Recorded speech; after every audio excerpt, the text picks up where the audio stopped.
you guys are here, you know, so since you're here, let's do a little talking and thing. And, you know, I was like,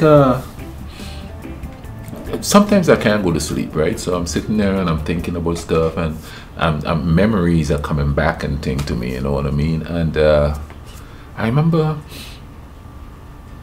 when I was in university and thing, a situation that happened that sort of equates to situations that happen to me on a daily basis where I work, you know, where people don't concentrate on the matter at hand and they get sidetracked with it, with other things, you know, and mainly they get sidetracked with how other people see them or think of them. And then of course that brings into the whole play of people who say that they're out here struggling for the little man, you know, and doing stuff like that. Are they really struggling for the little man, or are they struggling to make themselves feel better about themselves? And this was a situation between two professors, right? So let me get into the story here. So a certain big company decided to come and try to recruit people at the college where I am, you know what I mean? And all these students are all excited because this is a big company, it's a big opportunity, blah blah blah, you know, and they're all excited and stuff. So they went to the student center where the company was you know, giving some speech or something, you know, and to see if they could become interns and stuff to work at this company. But anyway, there was this one sociology professor, right?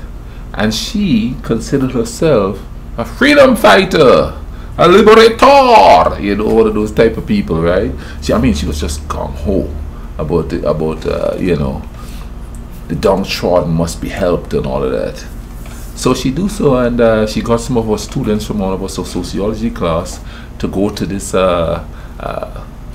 this get together where this company was supposed to talk to the kids.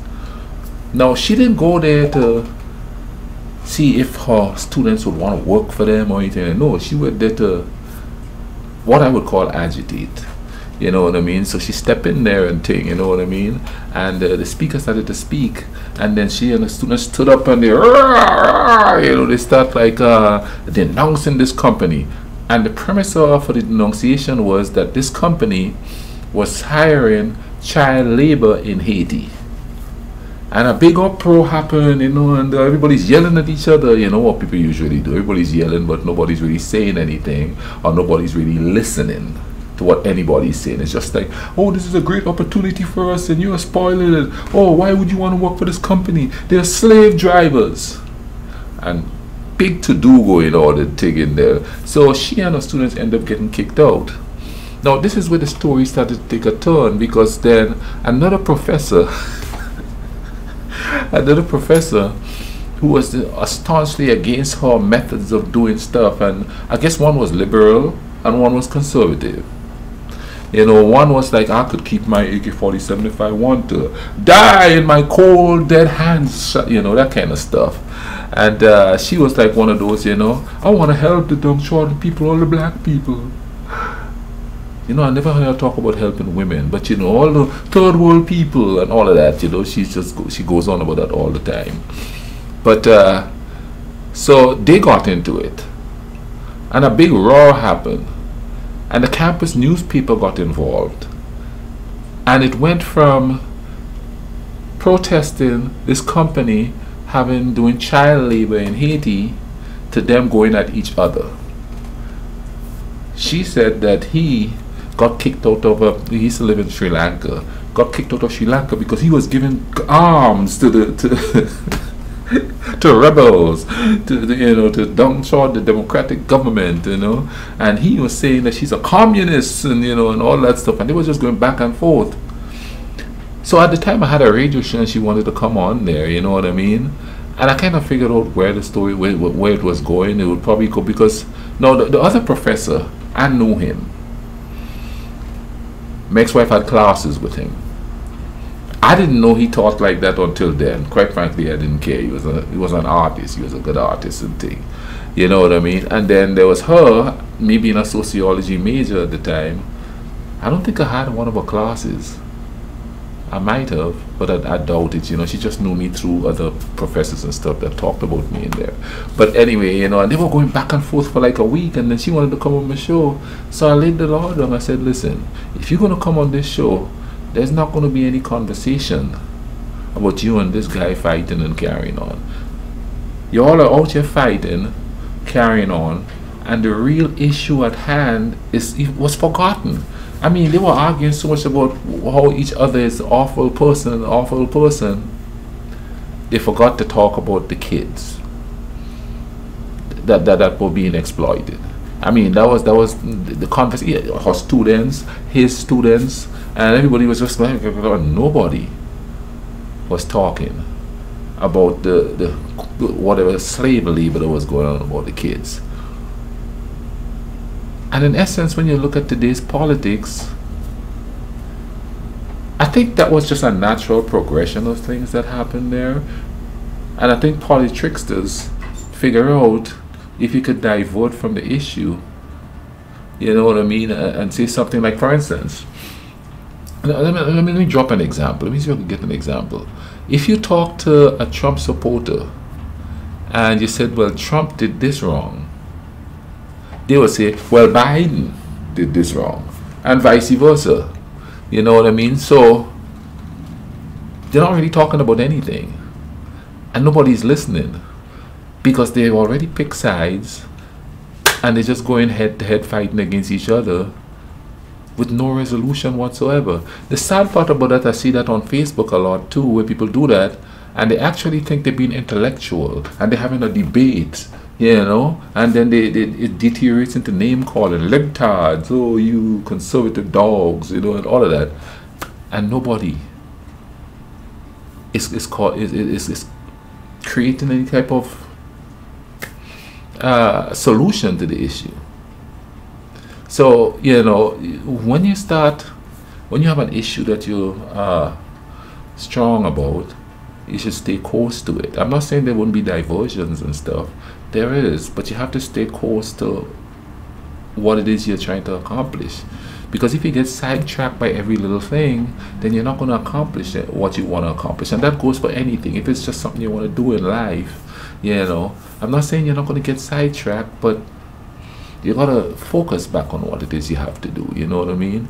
Because the problem wouldn't be resolved, or you wouldn't get to where you want to go if you keep getting sidetracked. And I guess that's the main takeout of this year. You know what I mean? I like peace. Sometimes I get sidetracked, but I come right back to, hey, we need some kind of peace in this year place and thing, that's the vibe, that is going there. And it's just sad to see people, and I know it's happening here, I don't know how it is where you are, tell me how it is where you are, comment down below, drop something in the comment section, you know what I mean? If I say I want peace, somebody gonna say, oh, you're naive. Why? Why can't we just look for the peace? That is going to benefit all of us. Why be a naysayer? You know what I mean? That doesn't bother me much because I'm going to keep saying it anyway. I don't care if somebody think I'm weak, I'm this, I'm that. Hey, you know what I mean? I've been in war times. I want peace. I don't want to do that again. That ain't natural. It's not natural for me to pick up arms and stuff like that and go out there and start shooting at people that you don't even know.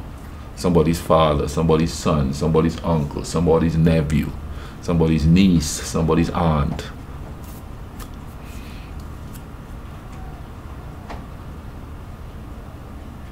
It's not romantic.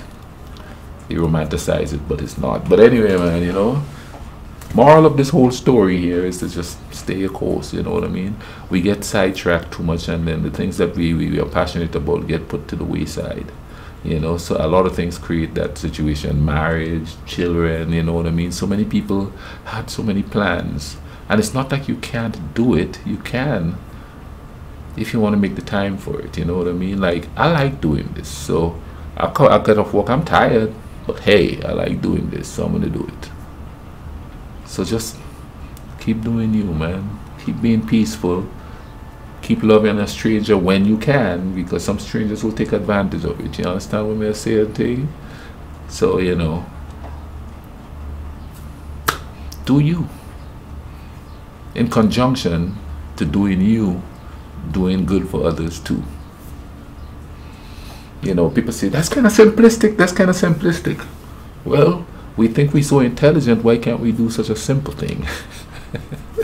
Anyway, man, thank you for you know, listening to me here and thing, you know what I mean? You guys are great. Thank you for all the comments and stuff, man, you know what I mean? And also I have polls going on the channel now, so go ahead and participate in it, you know what I mean? And some of the polls that I'm putting up is going to tell me, give me a little hint of what you guys want me to react to too. So please go in there and participate and thing, you understand what I mean? And in the meantime, man, you all take care of each other, right? In turn, if you take care of yourself, you could take care of each other while doing it. Take care.